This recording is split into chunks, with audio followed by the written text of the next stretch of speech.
In the multitude of counsel, there's wisdom. So you just have to know who you're asking advice from and for what reason. You know, I can ask somebody in my friendship group about business advice, and that maybe I can't ask them about relationship advice. But maybe somebody I can ask about relationship advice and not about travel advice or about watches, or different friends for different people and different information from different people. So what I've come to really once understand is, once I seek for wisdom, okay, who am I seeking it from?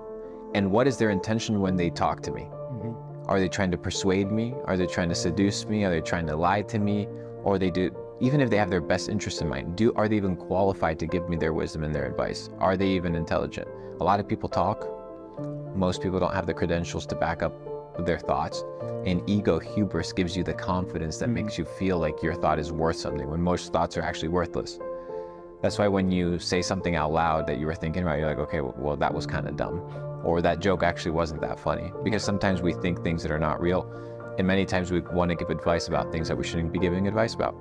That's why most people, everybody should question what I say. Anything that anybody says should be questioned and examined, because there can be a lot of nonsense inside of any vertical.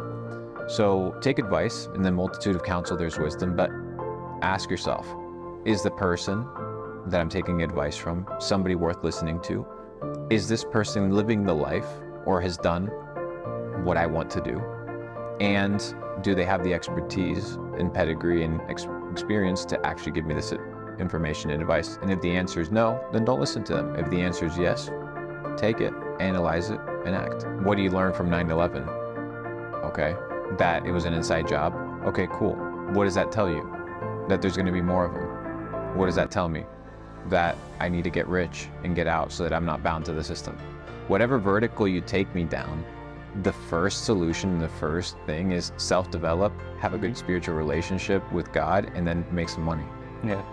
All the problems can be boiled down to a couple simple solutions. So it doesn't matter what conspiracy, left, right, center, tsunamis, end of the world, zombies, werewolves, well, you can name it. It boils down to those simple things. How well developed are you? How spiritually and mentally strong you are?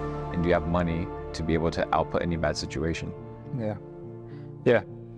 And I think about the input, bro. I think about what I can control, what I can do. Yeah, that was so many people are stuck on their phone thinking about fucking aliens and conspiracies all day long. I'm like, bro, just go for a walk. Yeah. Go do some push-ups. Honestly, a walk solves 95% of problems, I think. Go do some push-ups, motherfucker. Like, take your girl out to dinner.